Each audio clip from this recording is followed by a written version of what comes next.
एक दौर था जब हिंदुस्तान सोने का चिड़िया हुआ करता था, लेकिन हिंदुस्तान के खजाने को कई सारे हमलावरों ने समय समय पर लूटा।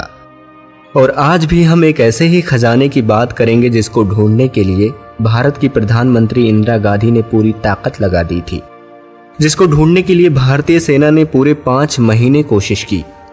ये खजाने की एक ऐसी कहानी है जिसमें पाकिस्तान के प्रधानमंत्री भारत के प्रधानमंत्री को खत लिखते हैं और कहते हैं इस खजाने में से मेरा हिस्सा मुझे दिया जाए। ये खजाना कोई मामूली खजाना नहीं था, बल्कि बहुत बड़ा खजाना था, जिसके दस्तावेज आज भी भारत सरकार के पास मौजूद हैं, जिससे कई राज्य पाले और पोसे जा सकते थे। तो चलिए शुरू से शुरुआत करते हैं और जानते हैं इस पूरे खजाने का इतिहास। इसकी शुरुआत होती है मुगलों के समय से। अकबर के दरबार में 9 रत्न हुआ करते थे, जिनमें बीरबल और राजा मानसिंह भी शामिल थे। राजा मानसिंह इतने बहादुर थे कि उनके किस्से जग जाहिर हैं। राजा मानसिंह न जाने कितने रियासतों को जीते और उसे अकबर के कब्जे में किए। राजा मानसिंह और अकबर के बीच एक डील हुई थी कि जब भी मानसिंह कोई रियासत जीतते हैं तो वहां से प्राप्त सोने चांदी या खजाने को अपने पास रख देंगे और उस रियासत को यानी उस जमीन को अकबर को सौंप देंगे। राजा मानसिंह ने एक से बढ़कर एक बादशाहों को हराया और उनको मुगलों का हिस्सा बनाया, और जो भी वहां से दौलत मिलता उन पर राजा मानसिंह का कब्जा हो जाता। इसी दौर में अकबर ने राजा मानसिंह को अफगानिस्तान भेजा, क्योंकि अकबर चाहते थे कि उनका परचम अफगानिस्तान में भी फहराए, और उनका एक मकसद और भी था, बीरबल के मौत का बदला लेना। अफगानिस्तान में एक कबीला था जिसका नाम था यूसुफजई। कहा जाता है यूसुफजई कबीले के सरदार का हाथ बीरबल को मरवाने में था। इसीलिए राजा मानसिंह अफगानिस्तान गए और कई सारे कबीले को अपने कब्जे में किए, और अंत में वो यूसुफजई कबीले के सरदार को मार दिए और वहां पर मौजूद बेइंतहा खजाने को अपने कब्जे में ले लिए। कहा जाता है राजा मानसिंह ने अफगानिस्तान से कई टन सोना लेकर आया, लेकिन जो सोना राजा मानसिंह अफगानिस्तान से लेकर आते हैं उसके बारे में अकबर को नहीं बताते हैं, और इतने बड़े खजाने को वो अकबर से छुपाकर आमेर के किले में दफन कर देते हैं। और इस तरह से ये खजाना दफन हो जाता है, जिसके बारे में किसी को पता नहीं चलता। समय धीरे धीरे बीत जाता है और इस खजाने का राज बनकर ही रह जाता है। लेकिन पहली बार इस खजाने के बारे में एक अरबिक किताब में जिक्र हुआ। उससे पहले किसी को इस खजाने के बारे में पता तक नहीं था, और उस किताब का नाम था हफ्त तिलस्माते अम्बेरी। तो जब ये किताब आई तो उसमें इस खजाने का चर्चा किया गया जो राजा मानसिंह लेकर आए थे। इस किताब में इस तरह से उस खजाने के बारे में जिक्र किया गया जिससे लोगों को सचमुच यकीन हो गया कि आमेर के किले में वो खजाना दफन है। इस किताब में बताया गया कि आमेर के किले में 7 बड़े बड़े पानी के टैंक हैं और उन पानी के टैंकों में खजाना छुपाया गया है। उस समय अंग्रेजों के कान तक ये जिक्र पहुंचा। उन्होंने बहुत कोशिश की पर कुछ मिला नहीं। समय बीतता गया, हिंदुस्तान आजाद हो गया, लेकिन इस खजाने का जिक्र जारी रहा। और एक वो समय आया जब इंदिरा गांधी प्रधानमंत्री हुई। 25 जून 1975 को इंदिरा गांधी ने पूरे देश में आपातकालीन घोषित कर दिया, क्योंकि उनके चुनाव को लेकर कई बार उंगलियां उठाई गई थी। उनके चुनाव को अवैध बताया गया था, जिससे उन्हें इस्तीफा देना था, लेकिन वो इस्तीफा देने के बजाय आपातकालीन की घोषणा कर दी। लोगों से उनके अधिकार छीन लिए गए और मीडिया को अपने कब्जे में कर लिया गया, और जो बड़े बड़े नेता थे उनको जेल में डाल दिया गया। उस वक्त देश को बहुत नुकसान हुआ। लोग इंदिरा गांधी की इस सरकार से बहुत नाराज थे। इंदिरा गांधी बड़े बड़े राजघरानों पर भी दबाव डालती थी जो कि उनके खिलाफ थे, और इन्हीं में से एक जयपुर का घराना था जिसकी महारानी थी गायत्री देवी। गायत्री देवी और इंदिरा गांधी में बिल्कुल नहीं बनती थी। दरअसल गायत्री देवी और इंदिरा गांधी बचपन से एक दूसरे को जानती थी। दोनों ने गुरुदेव रविंद्रनाथ ठाकुर के बनाए पाठा भवन शांति निकेतन स्कूल में पढ़ाई की थी। तभी से इंदिरा गांधी और गायत्री देवी की नहीं बनती थी। खुशवंत सिंह ने एक किताब लिखी, इंदिरा गांधी रिटर्न्स, जिसमें उन्होंने लिखा कि इंदिरा खुद से खूबसूरत किसी और औरत को बर्दाश्त नहीं कर सकती थी।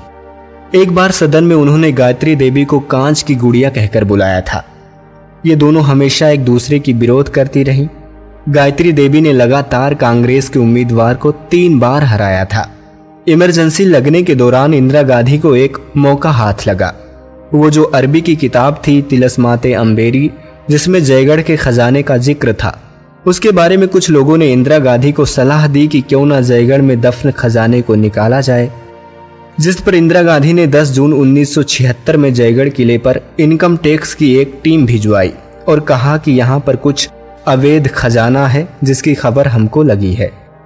उस समय गायत्री देवी को भी गिरफ्तार कर लिया गया था बाकी नेताओं की तरह। इंदिरा गांधी के आदेश पर इनकम टैक्स की टीम पहुंचती है, लेकिन उनके साथ पुलिस और आर्मी की भी टीम भेजी जाती है। वहां जाकर ये सारी टीम जयगढ़ के किले की तलाशी लेती है। हर तरफ ये खबर फैल जाती है कि ये तलाशी राजा मानसिंह के उसी खजाने की है। कई दिनों से ये खजाना ढूंढा जा रहा था, लेकिन सवाल ये था कि राजा मानसिंह ने खजाना आमेर के किले में दफन किया था, तो जयगढ़ के किले में क्यों ढूंढा जा रहा था। राजा मानसिंह द्वितीय ने 1726 में इस जयगढ़ किले को बनवाया था, जहां पर इंदिरा गांधी के आदेश से तलाशी हो रही थी।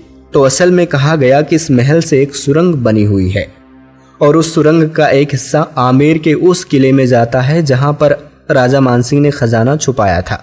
और जब ये बात सामने आई तो लोगों को समझ में आया कि तलाशी तो हो रही है जयगढ़ किले की, लेकिन असल में उस सुरंग के जरिए आमेर में रखे उस खजाने की तलाशी की जा रही है।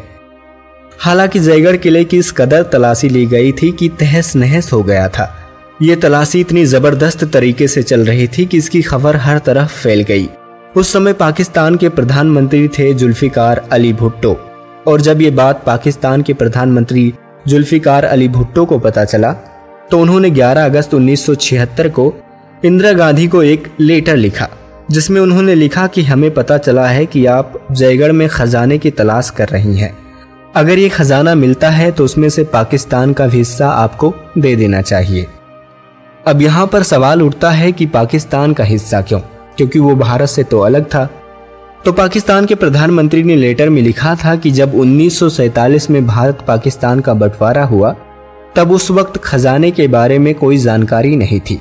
तब तक भारत एक था जिसमें पाकिस्तान भी था, और उस वक्त दोनों देशों के बीच समझौता हुआ था कि 1947 से पहले की कोई भी चीज फ्यूचर में मिलती है तो उसका इन दोनों देशों के बीच बंटवारा होगा। इसलिए अगर खजाना मिलता है तो उसमें हमारा भी हक बनता है। इंदिरा गांधी ने उस वक्त लेटर का कोई जवाब नहीं दिया, तलाशी जारी रही।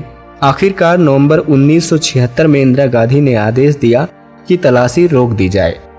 लगभग 5 महीने के एक लंबी तलाशी के बाद इस तलाशी को रोक दी जाती है। इसके बाद नवंबर 1976 में इंदिरा गांधी ने पाकिस्तान के प्रधानमंत्री को खत लिखा कि कोई खजाना नहीं मिला, और जब खजाना नहीं मिला तो हिस्सा कैसा। उस समय इंदिरा गांधी ने पूरे देश के सामने ये ऐलान भी किया कि जयगढ़ के किले में कोई खजाना नहीं मिला। हाँ, 230 किलो चांदी और चांदी के सामान मिले हैं, इसके अलावा कुछ नहीं मिला। इसके बाद इंदिरा गांधी ने कहा कि जो पूरी टीम लगी है वो वापस आ जाए। लेकिन इंदिरा गांधी के इस ऐलान के बाद बहुत सारे ऐसे लोग थे जिन्हें ये यकीन नहीं हुआ, और उसकी कुछ वजह थी। एक वजह यह थी कि जिस दिन इंदिरा गांधी ने ऐलान किया कि इस खजाने की खोज रोक दी जाए, ठीक उसके अगले दिन दिल्ली जयपुर हाईवे को आम लोगों के लिए पूरी तरह से बंद कर दिया गया। और आज तक सरकार ने ये नहीं बताया कि दिल्ली जयपुर हाईवे को एक दिन के लिए क्यों रोक दिया गया था। और उस दिन सिर्फ और सिर्फ सेना के ट्रक उस रास्ते से गुजर रहे थे जो कि जयपुर से दिल्ली जा रहे थे। इसके बाद एक और कहानी सामने आई कि असल में उस किले में बहुत सारा खजाना मिला जो राजा मानसिंह का खजाना था, और उन खजानों को करीबन 50-60 ट्रक में डालकर जयपुर से दिल्ली लाया गया, और किसी को भनक न लगे इसलिए पूरे दिल्ली जयपुर हाईवे को बंद कर दिया गया। अब यहाँ पर लोगों ने यह भी सवाल उठाया कि अगर 230 किलो चांदी मिला था तो उसके लिए 50-60 ट्रक क्यों लगाए गए थे।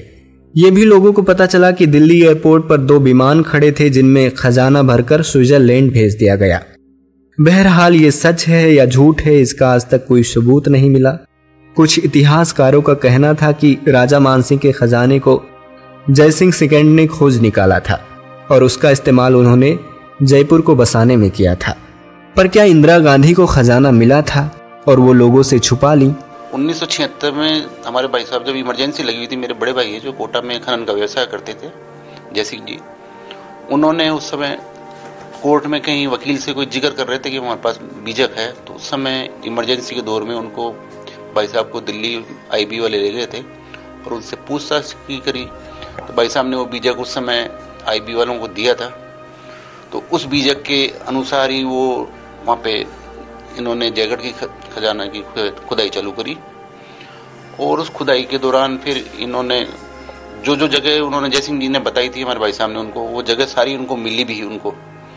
लेकिन इनका कहना ये है कि हमारे को वहाँ पे कोई माल नहीं मिला, जबकि उस समय रूमर ऐसी उड़ रही थी जयपुर में क्या सब जगह ऐसा पता पड़ा था कि उस समय दिल्ली रोड 24 घंटे बंद रहा था करीबन, और सेना ने पूरा रोड पे कब्जा कर रखा था। ये फैक्ट है कि दिल्ली को जाने वाले सब ट्रैफिक जो है वो जाम कर दिया गया था।